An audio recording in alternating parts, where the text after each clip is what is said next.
And the whole New York City, again, he's in New York raising money. Because Delaware's burning right now. Yeah, and D.C. To your point, we never even originally found out when the story first broke in early January, we never found out about the garage. That's right. And they knew about that, the garage search and the ongoing searches. But guess who is here?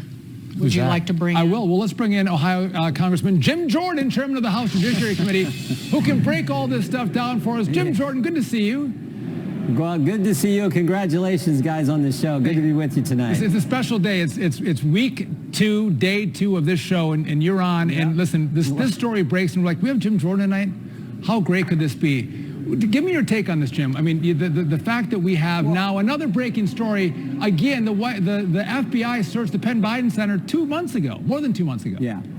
No, the reason they haven't been transparent with this is because they didn't think it was ever going to get out, right, because they had a shared understanding. This is not my words. This is the Washington Post reporting, shared understanding what the White House did with the Department of Justice, saying that they were going to keep this quiet. So they thought they could keep it quiet. And then it breaks on January 9th about what happened at the Penn Biden Center, and the White House admits, okay, yeah, those were found there.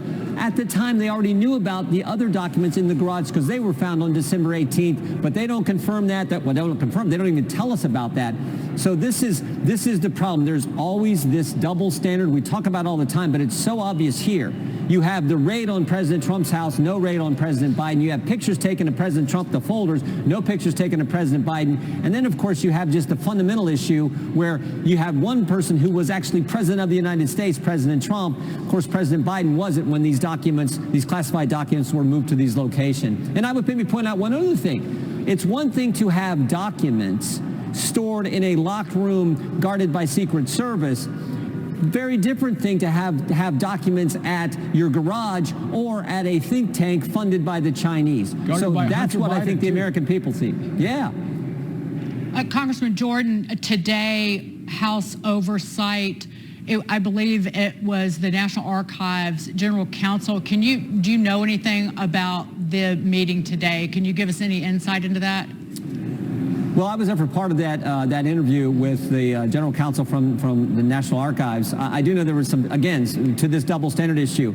The pattern had always been at the end of the administration, someone from the National Archives would be there assisting the White House in complying with the Presidential Records Act until the end of the Trump administration. The first time they didn't have someone from the National Archives go there and help coordinate and put together how those things were going to get transferred to the archives. I think that's interesting because they broke pattern, they broke protocol. They had someone there during when President Obama was leaving the White House. They had someone there for 2.5 months overseeing the collection of records to comply with this statute, but they didn't for President Trump. Now, why is that? I mean, so I asked questions about that particular issue, and there was a host of other things that came up in the course of that interview that I think the American people are going to find interesting. So I don't know how much you can tell us, Congressman, but was this a setup? Did the National Archives set Trump up to go, he may take documents that are classified, and a year down the road we can go after him and try to prosecute him for that as well? Was it a setup? The general counsel today didn't seem to have an answer for why it was done that way, because I asked him a number of things. I said, well, did the White House tell you they didn't want anyone? Well, no, they didn't do that. Well, then why didn't you follow protocol? Why didn't you do what you'd always done in previous administrations? I don't know, but I do think it's interesting. So at the end of the Obama administration, they did have someone there. Well, then why did Joe Biden take classified documents and take documents that should have been given to the National Archives? So I think you can look at it the other way. I don't know if it was a setup for President Trump, but what I do know is they had someone there at the end of the Obama administration, and somehow Joe Biden takes documents he's not supposed to have and has them in his garage at the think tank and at his home. I find that interesting. Mm-hmm. So the Justice Department has rejected your request, the House request for records on Joe Biden's handling of the classified information, the classified documents found at Biden's home in Delaware and the Penn Biden Center. What's your recourse as chair of the Judiciary Committee, and then, of course, with Congressman Comer as chair of Oversight? What's the next step there? Yeah, Dagen, great question, but understand it's not just that they've told Mr. Comer and our office no, and our two committees no. They've told the intelligence committees no. It's not just Republicans who want to know what's going on here. It's Senator Warner, Democrat chair of the Senate Intelligence Committee. That is crazy. The idea that, you can't even tell the Intel committees what these documents are about, or frankly, it's not just they shouldn't just, it should be they should tell them what it's about, but they should frankly let the Intel committees see those documents. We're a separate and equal branch of government. The idea that they're not doing that is ridiculous, and even Democrat senators understand it's ridiculous. So, Congressman, then is the step here to hold anyone who doesn't comply with your requests in contempt of Congress and refer them to the Department of Justice, just like what happened with the January 6th committee? Normally, that's not what we've done. When I did oversight for the Financial Services Committee, we were not that aggressive. If they didn't comply, we didn't really do much. But it seems like the path has been paved now for you to go contempt, DOJ, here you go.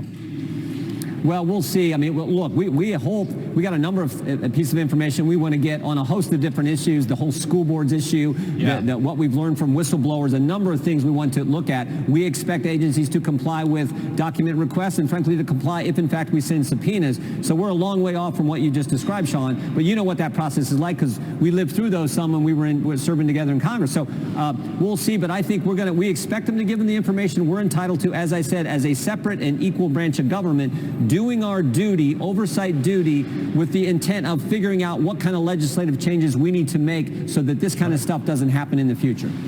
So, Congressman, the Washington Post is reporting that Hunter Biden's allies are weighing a legal defense fund for the son of the President of the United States. And we know that the New York Post has described him as not his sugar bro.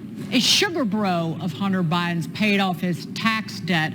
I guess that was to alleviate some of the pressure from this tax investigation. But what do you make of this potential legal defense fund being set up for Hunter Biden? Yeah, Dagen, I don't know. I guess in some ways nothing surprises me anymore. I do know there was a story a few months ago that there's folks setting up a group of people outside of the White House who are going to come after anyone doing investigations, anyone doing oversight. And they talked about Speaker McCarthy. They talked about Chairman Comer and other members, other of us members here in Congress. So who knows what it's all about? What I want to do is get to the truth, because I think there's been so much egregious activity from federal agencies going after the very people, the American citizens, the very people they're supposed to serve. And the first step in stopping that stuff is to expose it, is to get all the facts, all the information on the table, and then figure out what we can do legislatively that will help prevent this in the future. That's what we're committed to doing, both in Mr. Comer's committee and some of the select committees that have been created, and in the Judiciary Committee. And we're the committee who's supposed to be focused primarily on protecting the Constitution, the First Amendment, the Second, the things that we learned in the Twitter files were being directly attacked. So that's what we're going to focus on doing. Just one real quick thing that Andy McCarthy, I was talking to him, I talk to him often, but he pointed out in terms of this investigation, he has said that if there's a special counsel that's needed, it's to oversee the Hunter Biden investigation, and it's being treated as a tax fraud investigation, which means that it's coordinated with Washington, the heart of the Justice Department out of D.C., and not being directly run out of the district in Delaware. But go ahead, Sean. Good point. So, Congressman, again, calling out hypocrisy, when you asked for the documents in regard to the classified documents in regard to Joe Biden, the DOJ responded to you and said you also request non-public information that is central to the ongoing special counsel investigation. So in essence, they say, Congressman, there's an ongoing investigation. We can't give you that documentation because it could jeopardize the investigation. Yeah. But just go back, 3 years, 4 years, 5 years, and the DOJ and the FBI continually leaked information out on Donald Trump. It never ended, and that could have jeopardized the Donald Trump investigation as well. It seems, again, there's two standards, one for Trump and now one when you're in the majority in Congress and have the gavel.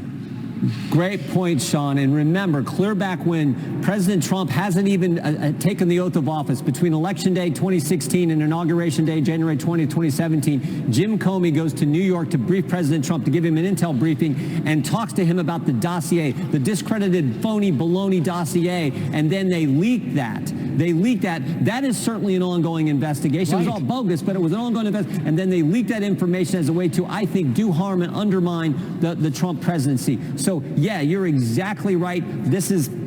We should be able to get this information. See, particularly the intelligence committees, they even told the witness we had today, Mr. Stern, the general counsel for the National Archives, they had a letter that said he could not answer questions that we asked that might in any way talk about conversations or communications he had with the Justice Department. That's how much they're making sure we don't get access to information. It's unbelievable, Congressman. It's unbelievable. Listen, go ahead. You want to ask this or me? You can go ahead. No, before we go, you are threatening, as chair of the House Judiciary Committee, threatening subpoenas related to the FBI abusing its power, intimidating parents who protested at school board meetings.